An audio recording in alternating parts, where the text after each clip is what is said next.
We've heard a lot already today about the role of the big banks, the role of the small banks, the role of civil society, who the regulators should be talking to when, and how to make sure all of these voices are heard. It was very nice for me as a journalist for the last 21 years to hear about the positive role the media can play in terms of telling these stories and helping connect all of the different players with the information that's out there. So without any further ado, let us start it out with Wim Mijs from the European Banking Federation. Then afterwards we will have Hakan Lucius from the European Investment Bank. Susanne Wixforth is here from the Confederation of Trade Unions. Sven Giegold from the European Parliament, and Anne van Schaik from Friends of the Earth Europe, who's been representing a coalition of government organizations. So all of them will be talking about how to get stakeholders involved, who those stakeholders should be, and how we want to see people represented in the banking sector. Wim? This is what makes me nervous. You, literally 30 seconds ago you said you're first. Thank you very much. I'm honored to be here. Well, I'm honored to be here, and basically I'm honored to be here because I remember so well around 2000 when we were working at the Financial Service Action Plan. There was one MEP, a socialist MEP, Ike van der Burg, who I greatly admired.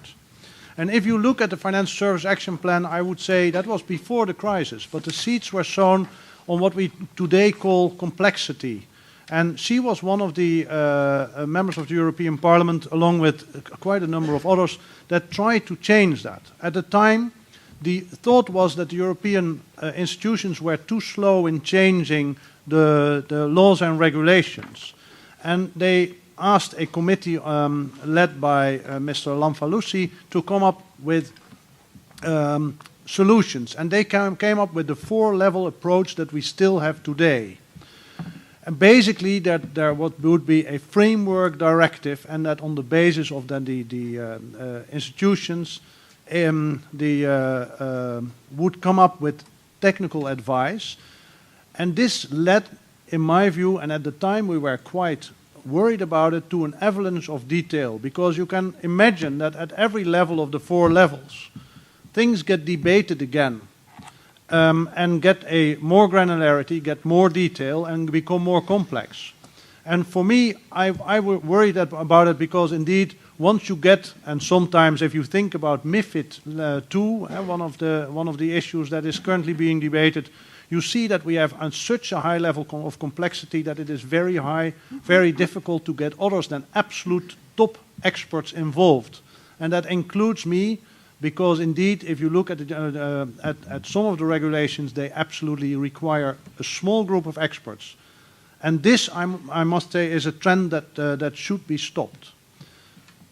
Ike van der Burg had an idea after the crisis and early 2010. She felt that her way to get civil society represented was by organizing a counterweight, a group of people who were passionate about financial services and who had the required expertise to counter the expertise of the large banking sector, and that became later Finance Watch. And this is one of the reasons that I'm here. And I think that organizations like Finance Watch are important in the debate. It's broader than Finance Watch, because for me, one of the big problems is to organize a debate on the amount of people in civil society that are actually interested in the detail, because the only way to get through is indeed if you look under the bonnet and go to the deep detail, otherwise you cannot discuss alternatives. It is absolutely not binary, and everything is somehow linked together. This discussion is not black and white, because choices that are being made, and if I may take as an example, that supervisors who require, rightly so, higher capital adequacy and who are regulating the European banking sector are also taking out the diversity, making it more difficult for smaller banks to survive. Not only that, but also forcing all the banks through the numbers in the same business model. And for me, this is a development that is absolutely wrong, because indeed, the second point, so the first point is we need organizations like Finance Watch. The second point is we need a diversity of banks that are close to society, so people can actually choose the banks that fit. And here again, a positive development in my view is fintech. because fintech will enable the so-called bank in your pocket and will challenge the old banking system. But indeed, the regulations and the supervisory approach is dangerous because they all force us in the same direction. So how can you have close proximity to the people, and how can you avoid over complexity? Then the third point that I want to make is that it is very important to have support for grassroots movements, like is very much mentioned in the report that was presented today. This is important because sometimes it is so hard to get people interested in finance, and it is an interesting dilemma, because even though finance touches all of our lives, makes our lives possible, we are constantly involved in finance on one hand. On the other hand, it is sometimes very hard to get people to take an interest. They want to take the common, I would say, joke is that people take 6 months to choose the upholstery of their new car and then 2 minutes to choose the finance, mostly offered by the dealer, and they don't know what they're signing. And this is so important because of the huge risk, tail risk, because indeed, as was rightly pointed out, people take a finance decision that has its effect 30 years later. And that puts a lot of responsibility not only on the banks, but also puts a lot of responsibility on the people who choose. And they need to be informed by every means possible. That's why I also personally believe very much in the need for financial education, because as people get older and the welfare state retracts, people will need to do more and make better informed choices. Finally, I would say that open dialogue is of the essence. As I said, finance inevitably touches on every one of us, and that means that banks are involved, small banks are involved very much through a federation like the one I represent, and it also means that citizens need to be organized in the best way and talk about what we want to see ahead. Thank you. Thanks very much for that. Hakan? Thank you. Well, thank you very much. It's a pleasure to be here, and thank you to Finance Watch for the invitation. I fully agree about the importance of institutions and organizations like Finance Watch to bring more transparency, to bring more clarity into the financial system. So my question will be, do you know what your money does? If we talk of the general interest, we should know what our money does. If we have money in a savings account, do we know what that money does at the end of the day? What does the bank do with it? If we have a pension savings, do we know where that pension is invested in and what happens with that invested? Often, more often than not, we don't know. And it would be quite useful, because how close is that money actually to the real economy? How well is it invested? And what are its effects? Its environmental effects, its social effects? How beneficial is it? And if we don't know that, then how can we represent general interest? How can we actually decide on it? So that brings me a lot to transparency and to the question of how to know that. Now, if a financial institution has to be transparent on it, they also have to know it themselves. And that's not very easy, because it is a lot of work. You maybe not even have the metrics for it. What are your environmental impacts? We have financial accounts, but do we have environmental accounts? We have a little bit on carbon footprinting, but when it comes to something like biodiversity, the accounting gets, very, very inexistent. What about social impact? So the financial institution has to know, so it can be transparent, and it can actually disclose it such that the general interest can prevail and you can decide for yourself. As such, it brings me to that very fundamental question, to the requirement to understand, know, disclose, be transparent about it, so that the general interest can be pursued. And that really is what I would like to pitch, because Rebecca told me at the beginning, come up with what you would like to pitch, and then maybe we can have the discussion as the questions come by. So it's really about, do you know what your money does? Thank you. Thanks very much for that. Suzanne? Yeah, thank you. I would like to add some thoughts from the German trade unions perspective. So I think there are two reasons which block the stakeholder participation.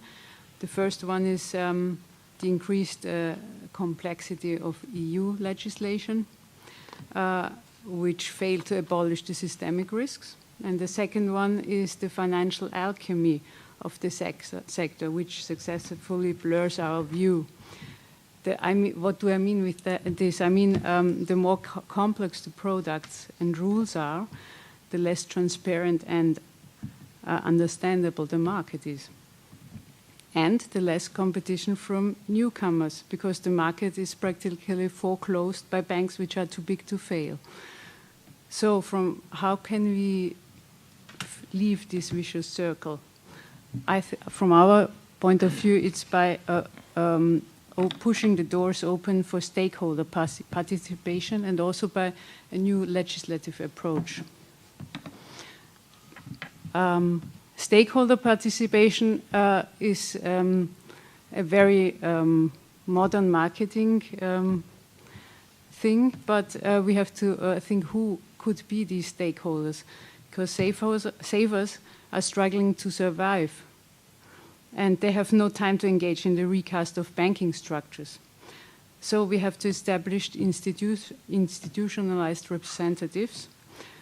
We are thinking about board level in financial institutions, but in some member states we have these representatives, for example, from employee side. But this is not enough. This could be just a fig leaf to say, okay, you decided together with the shareholders the bad direction. So these stakeholders need also scientific support. Secondly, by pooling small shareholders in general assemblies of banks. And thirdly, by support of representative stakeholder organizations by public funding like Finance Watch, but I think this is not enough. As I mentioned before, we have to take a new legislative approach. We have to establish an ex-ante market order, not an ex-post regulation, which means that products have to be authorized prior to the commercialization. If the regulators do not understand the product, then it shouldn't be commercialized. Secondly, the institutional separation of commercial investment banking, which in 2008 was a totally unthinkable thought, but it has at least become a common approach. Only this way we can release taxpayers' money from its current captivity. And my third and last thought, stakeholder banks should be defined as public interest banks and thus be exempt from state aid control. Their specific services should be remunerated by public funding, and this way they could follow a specific and different business model from the common banks we have now in the market. Thank you very much. That was quite a laundry list. Sven, we just heard about the complexity of EU legislation, and I can't think of anyone better than you to talk about how that affects the process.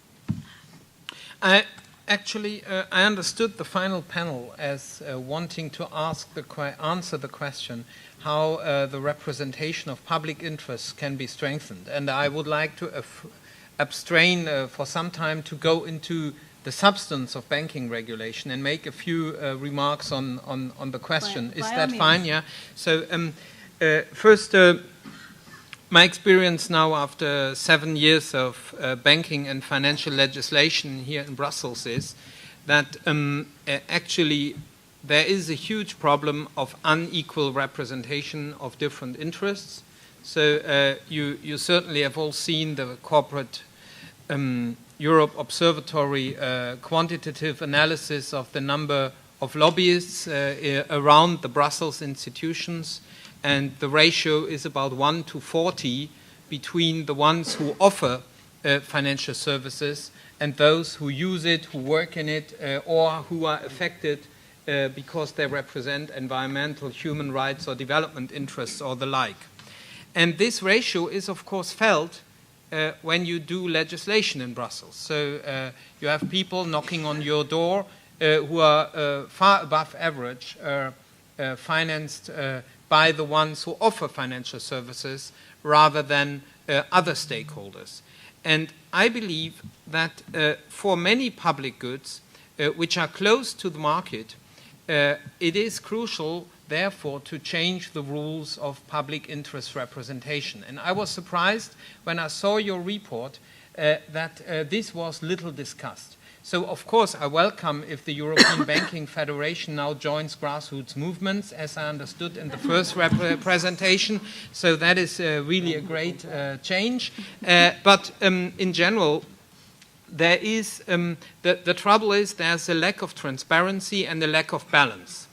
There's a lack of transparency because most of the lobbying happens without visibility. So at least in Brussels, we have a register of the different actors, but we don't actually know whom they meet, which input papers they provide, which pre-written amendments they provide. We know even less what the same actors are doing on the member state level. The member state level doesn't have any lobby register, and there's even less of transparency. There is a certain degree of transparency when it comes to the open processes in the Commission, so like the consultations which are discussed in the report, where you can see who has put in what, and it gets frustrated if some of the consultations have 95% of business side input, because that reflects the unequal balance in resources. So I think it is critical that also from a finance perspective, every civil society should push for these rules of transparency. So that means each legislative proposal has to be completed by a legislative footprint, that you learn who has been consulted. All lobby meetings by the Commission, not only of the top level, also by the key people who work on the files, and if it is technical work, it should be also including heads of unit, and the key people working on the files should be made public. I can report back that after strong pressure, we managed that the 3 agencies working on finance, EBA, IOPA, and ESMA, have committed to make lobby transparency a normal function, and they are the only EU agencies which do so. Others don't have that. But in finance, we managed that, and I'm a bit proud of it. I teased them over years so much over the budget process that they did it voluntarily, even if the rest of the Commission doesn't do it. And, but this is only the transparency side. And I forgot, of course, ourselves. Also, MEPs should make public whom they meet, at least when it is organized lobbying. I do that on my website. The Green Group has even a tool for it. But most of my colleagues do not want that and resist, and it will be voted next week in plenary of the European Parliament again. They resist any binding lobby transparency. I would, of course, welcome if some stakeholders would start making that transparent. So why not on the website of the EBF, a list whom you met? So that's normal in America. It's a legislative requirement. You could show your stakeholders how efficient you are. So that would help, and also NGOs could do that. So leading by example. But it's not enough to be transparent, because that can be very frustrating. If you have full transparency over inequality, it helps being unhappy. So therefore, we also have to speak about balance and limits. And I think that's very important. So all actors should have a certain basic requirement to listen to all different actors. Of course, if it's transparent, there will be a harder push to listen also to weaker interests in society. The only trouble is, if everybody who speaks at the moment to the financial industry on finance would now chase you guys, you would have a hard time, because you can't match all these consultations, meetings, and so on. So there must be finance also offered to the financial industry, to the weaker interests, to organize public activities in policy public policy influencing. So I'm a happy co-organizer of the Starting Finance of Finance Watch, and we are trying hard to secure the next round of your finance, which is of course only a part of the finance, as I know, but Finance Watch is a little step into that direction, but it's not enough. But I think the state should finance such actors. It does so in Brussels, and there's nothing wrong with it. And I can only say there's a lot of pressure to get EU money out of civil society in Brussels. And I must say this has to be strongly resisted. It is absolutely the wrong way. And there's a strong discourse led, for instance, by the Liberal members in the European Parliament to say these are is wrong form of state aid. And I can only say, seeing this unequal representation of interests, these funds have to be enlarged and not reduced or their legitimacy called into question. Well, then I must say personally, I learned a lot during the last years that the different weaker society interests when it comes to financial regulation, as it's mentioned in the report, are not on the same side. So I did a lot of consumer legislation, and I have to say very openly, trade unions are often in a dilemma.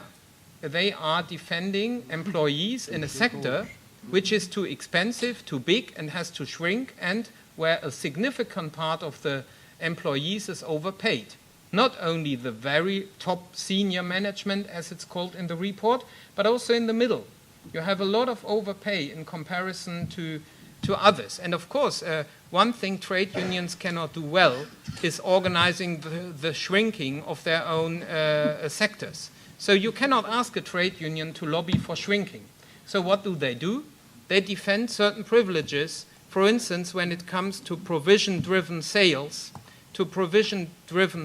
fees-based selling of bad financial products. So the damage of fee-based selling of funds alone in Germany is about 9 billion per year. So 9 billion of not necessary costs of financial products sold to final consumers, which could be replaced by more effective financial products offering a higher return. So obviously, unions do not argue that the reduction in personnel in banks and insurances is even faster. And there are conflicting interests, and I can only say that where we have a particular weak representation of interest is the consumer side. So the consumer side in finance has only very few people of staff. They have relatively little visibility, and they have a very weak scandalizing capacity. So what I mean is, if you look at the waste of money in useless finance, which is in the end paid by the investor, this is, if you compare the size of money wasted here and the mobilization around it, it is relatively limited. So if such large numbers would be wasted, Friends of the Earth would make a lot of noise. But BOIC and their national partners are relatively relaxed people. And that is in comparison, President. So so I would say consumers are particularly bad off in their representation, and that's not because the people do a bad job, but because they are not having large grassroots-built organizations which represent their interests. But you know, Sven, and that is finally my last word. I don't think I have yet to attend a trade group meeting for the protectors of fees on consumers. They certainly don't have a built-in constituency, so it's interesting that you... I'm making a joke, but I've never heard anyone say, yes, fees on consumers are good, we should protect those. I think everyone is against those. In response to your last point. I remember well when we legislated MiFID II, and that was one of the biggest battles here, and we had in the committee a majority to end at least the current form of fee-based selling of financial products. That was turned around by financial industry in about 1 week. Here in Brussels. So that was one of the most frustrating moments in the committee. And I must say, still, we have a lot of evidence, even that the so-called public interest banks, as they are applauded here, sell a lot of bad products to their members. So the cooperative sector and the savings banks, in this respect, they are good when providing credit in regions or to certain stakeholders, but they sell as shitty products to their consumers as others. And therefore, they don't deserve that they are put under the protection of the Holy Cross. That is a wonderful counterpoint to Susanne's suggestion that the smaller cooperative banks be exempt from state aid No, rules. that was not And my- would you that like was not to? my suggestion? Yeah, not at all. Thank you. And of course, first of all, thanks to Finance Watch for organizing this. Thanks to Aline and Duncan for bringing us this report, because I do think it is very, very helpful to have at least an idea of what kind of tools we need to tackle this issue of public interest in banking.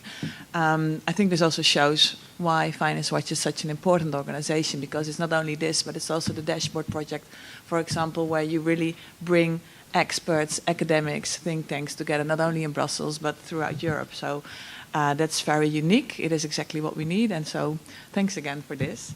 So as Rebecca said already, I'm Anna from Friends of the Earth Europe, and I work with about 5 to 10 NGOs in a coalition on regulated finance. I'm not speaking on behalf of the coalition, but I'm part of it. And what we did is quite innovative, at least for us. Like I said a couple of times today, I'm way out of my comfort zone here, talking on financial regulation, because this is not something that we normally do as an environmental organization. But we saw that there was not just us, but also organizations with a development background, with a climate background, really interested to see what the role is of European financiers. And it's a very harmful role.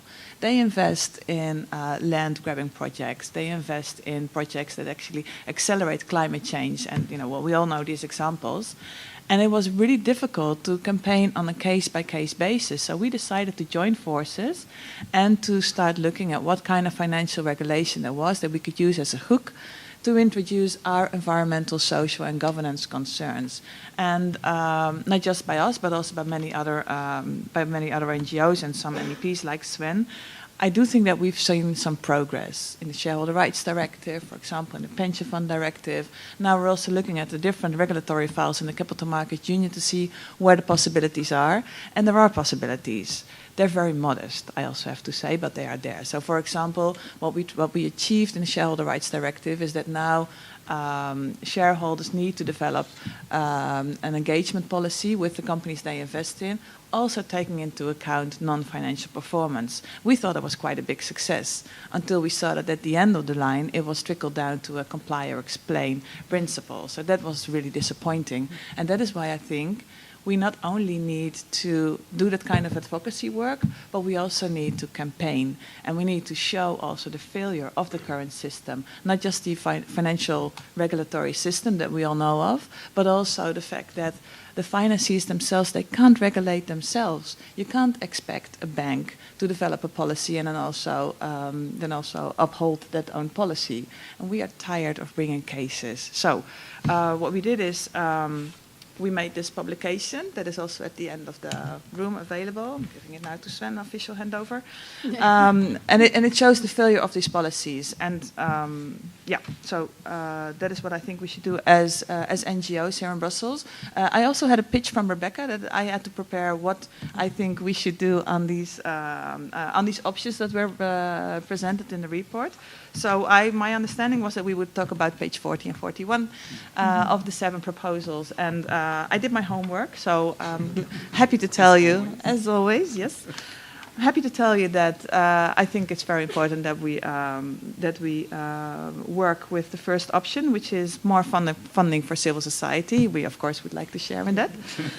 Note that, and but also an annual conference. Like conferences like this are very important. You haven't been here all day, but those who work can see the richness and the diversity of people working on different kinds on financial regulation, not only regulation but also education and all other kinds of topics. And it is extremely motivating and inspiring for us to be here. So we'll do that as well, and then we'll also happily work with you on the creation of an agenda-setting body, because indeed we need to think much more clearly how do we communicate our main concerns to the regulators, but also bring the concerns of the public that there are about the corporate capture, about the big role of finance and how it is destructing their own lives, bring that to the Brussels arena as well. So we'll do that as well as an extra. Thanks.